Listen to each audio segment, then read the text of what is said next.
The United States government has successfully carried out a large-scale strike against Venezuela and its leader, President Nicolas Maduro, who has been captured and flown out of the country. This operation was done in conjunction with US law enforcement. This was a message posted by American President Donald Trump on Saturday the 3rd of January at 4:21 a.m. Eastern Time, announcing to the world that the American government had achieved one of its key objectives, the capture of President Maduro. The date is important because, one, it's only a few hours ago, and two, it's exactly 35 years since the day that American forces captured Panamanian leader Manuel Noriega, who, like Maduro, had also been accused of drug trafficking and was clinging on to power after a disputed election. In a later interview with Fox News, President Trump announced that Maduro and his wife had been taken to the USS Iwo Jima, one of the American warships that had been prowling the Caribbean. According to a statement by Attorney General Pam Bondi, they will both be tried in a US court. The announcement came just hours after residents of Caracas, including several CNN correspondents, reported hearing explosions and seeing military aircraft flying overhead. According to the correspondents, the first blast that they witnessed happened at 12:50 a.m. Eastern Time, which means that in barely 3 hours, American forces had captured a sitting head of state and evacuated him from his country. I'll say that again. This entire operation took just 3.5 hours. So because 2026 has decided to get off to an insane start, that's why I'm here on a Saturday afternoon, let's examine what we know, what we don't know, and what this attack means for the wider region. Let's start with what we know as the time of around 4 p.m. Central European Time. 4:15, we are getting this out. On Friday, the 2nd of January, President Maduro appeared on state television while meeting with a delegation of Chinese officials in Caracas. This was the last time that he would be seen in public. A few hours later, the strikes began. A local journalist who spoke with NPR reported hearing 2 explosions at La Carlota military airport, the main airbase in Caracas, followed by fires on the runway that were quickly put out. Immediately afterward, they reported hearing similar detonations in other parts of the city and planes flying low over Caracas for about an hour. Quoting, "The whole ground shook. This is horrible. We heard explosions and planes." The Associated Press reported that at least 7 explosions were heard in Caracas during that time, and according to Ocean Defender, an X-account that uses open-source intelligence to track conflicts around the world, Fuerte Tuna, the capital's main military base, had also been targeted in these strikes. Other sites that were targeted include Cerro El Volcan, a major communications and signals antenna site, La Guaira Airport, Venezuela's primary seaport north of Caracas, and Hirarte Airport, an airbase in Miranda State. While other locations may have been targeted, these are the only ones that have been confirmed by sources on the ground. According to American officials who spoke with CBS, Delta Force, an elite special forces unit of the US Army, carried out the attacks. The same officials told CBS that the military had discussed conducting the mission in Venezuela on Christmas Day, but US airstrikes in Nigeria against ISIS targets took precedence. The days after Christmas gave the military more options, but the operation was held off until the weather was favorable enough to proceed. And proceed it did. Once the dust had settled, Maduro had been captured, and Trump made his announcement on Truth Social. And with that, the unspoken assumptions of that last 3.5 decades of US policy towards Latin America had been flipped on their head. At the moment, it seems that there won't be any further attacks. Mike Lee, a US senator who spoke with Secretary of State Marco Rubio after the attacks, posted on X that the secretary anticipated no further action now that Maduro was in custody. He also announced that Maduro would stand trial on criminal charges in the US, where he has been charged with narco-terrorism, corruption, drug trafficking, and a host of other criminal charges. Not that the lack of planned further attacks made much difference in Caracas. The government announced a state of emergency, demanded proof that Maduro was alive, and an emergency meeting of the UN Security Council to discuss the US attacks. Venezuelan Defense Minister Vladimir Padrino Lopez, while calling for calm and a unified front, announced that the military would be deployed across the nation to defend against what he called the worst aggression ever against Venezuela. Quoting me here, "They've attacked us, but they will not subdue us. Let's not succumb to the panic the enemy seeks to instill." Additionally, Caracas urged supporters to take to the streets. This call was answered in neighborhoods in which Maduro enjoys popular support, where, according to the AP, armed individuals and ununiformed members of a civilian militia took to the streets while holding posters of Maduro. In other parts of the city, the streets remained empty hours after the attack. Parts of the city remained without power, but vehicles moved freely.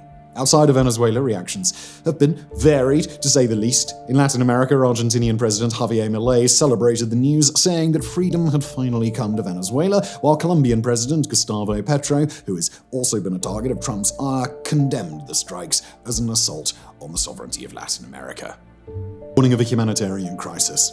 Additionally, Colombia is deploying its military to its 2,219-kilometer-long border with Venezuela, ostensibly to handle the influx of asylum seekers, but likely also as a defensive measure in case the conflict expands beyond Venezuela's borders. In Europe, the reaction has been more measured, with Germany saying that it was watching the situation with great concern, Spain offering to mediate, and the EU's High Representative for Foreign Affairs urging restraint while insisting that Maduro lacked legitimacy. More telling, though, might have been the reaction, or lack of it, from Venezuela's most important allies, Iran, Cuba, and Russia. For Russia's part, the Kremlin said it was deeply worried by the attack, saying that it was important to prevent escalation and to use dialogue to find a way out of the conflict. What it didn't say was that today's events came just months after Moscow and Caracas signed a new strategic partnership meant in part to improve Venezuela's military.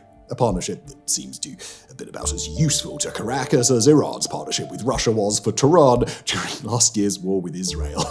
Savage.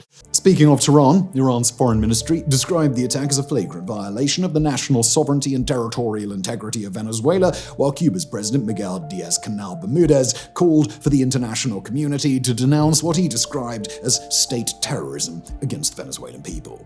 And just in case you're playing Axis of Resistance bingo there, China, another friend of Venezuela, is yet to publicly respond. With all this in mind, let's now look at what we don't know.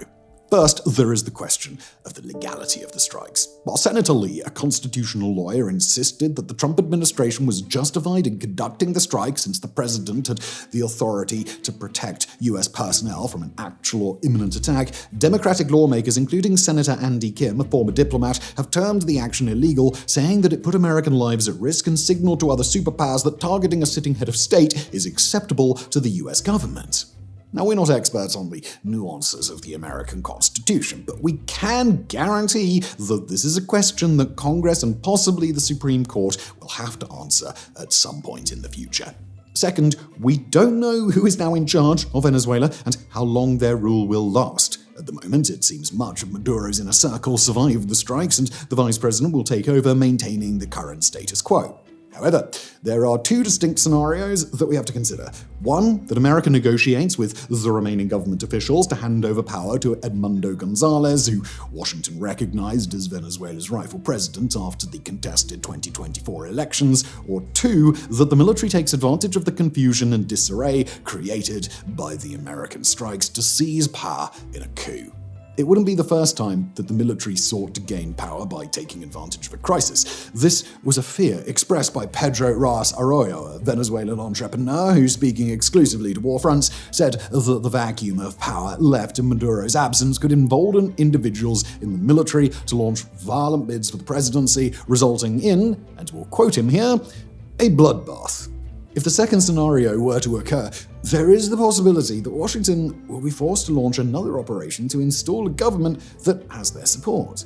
The third thing we don't know, and which may be the most important, is whether Maduro made a deal with Washington and the attacks were theater to give him a face-saving exit from power. While this does seem unlikely, some in the Venezuelan opposition told Sky News that this could be the case, given that Maduro has repeatedly expressed his willingness to negotiate with Trump. However, we gotta be honest here, this doesn't seem super plausible considering that Senator Lee announced Maduro would be facing charges in the United States. It's also unlikely that Trump would be willing to let Maduro save face after the acrimonious year that the two have had. Additionally, Rubio is a longtime Maduro opponent who has been pushing for the latter's ouster, so the possibility that Washington chose to be gracious to Maduro is incredibly slim. However, slim ain't zero. So what's this mean for the region? When looking at this attack against Venezuela, it is tempting to see it as just part of Trump and Rubio's campaign against Maduro. However, that would be missing the forest for the trees. There's a bigger strategy at play here, one that was revealed in the recently published National Security Strategy. Now, in case you missed our video analyzing that document, here's what you need to know. On Latin America, the Trump administration announced that it would be reinstituting the Monroe Doctrine, which basically means that the entire Western Hemisphere is Washington's backyard.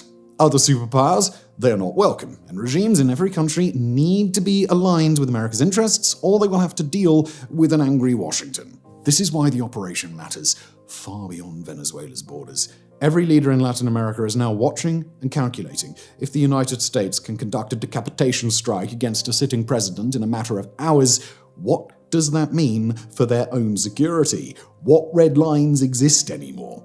Cuba's got to be particularly nervous right now. The island nation depends heavily on Venezuelan oil and has sent thousands of personnel to Venezuela over the years. It has also spent entire decades on Washington's hit list, with the CIA infamously trying to bump off Fidel Castro with everything from regular bullets to exploding cigars. With Maduro gone, Cuba loses a critical economic lifeline, while its leadership will be terrified that they're next for special US treatment.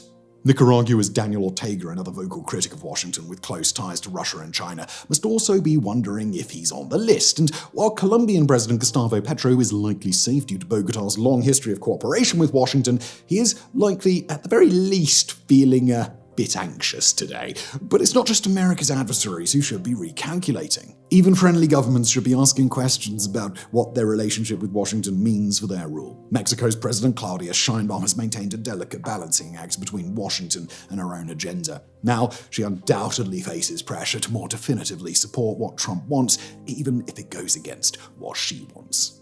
Brazil's Lula has tried to position himself as a mediator in regional conflicts. That role just became a lot more complicated.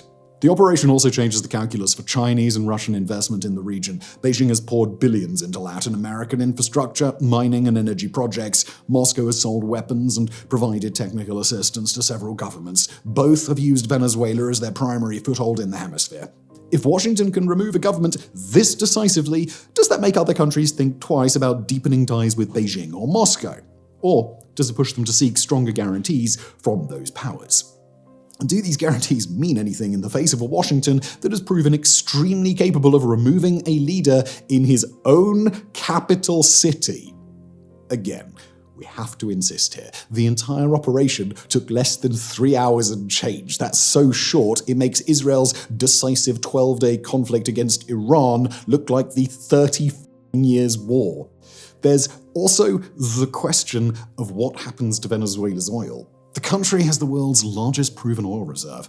With Maduro gone, those reserves could be up for grabs. China has massive investments in Venezuelan oil infrastructure. Russian companies have been involved in joint ventures. American companies were largely shut out under sanctions. The scramble to control Venezuelan oil could reshape global energy markets. Finally, there's the humanitarian dimension. Venezuela has already produced one of the largest refugee crises in recent history, with millions fleeing the country since 2015. Colombia, which hosts the largest number of Venezuelan refugees, is already deploying troops to the border. If violence escalates or the economy collapses further, that number could surge. Peru, Ecuador, Chile, and other countries hosting Venezuelan migrants are bracing for what comes next. And hovering above all of this is the question of what will happen if Venezuela splits apart, if the remnants of the regime try to cling to power while the people rise up in the streets. Could there be wide-scale violence? A civil war? Or will the regime or military quickly consolidate under new leadership and carry on effectively as before? As Tiziano Breda, senior analyst for Latin America at ACLED, has noted, quote, "A smooth transition remains unlikely, and the risk of resistance from pro-regime armed groups, including elements within the military and Colombian rebel networks active in the country, remains high." In short, we can't say for certain what will happen next. What we can say is that this is a crisis whose impact will be felt long after Maduro's successor has been chosen. A crisis that could reshape Latin America as we know it. Thank you for watching. We'll be posting more updates as soon as we know more.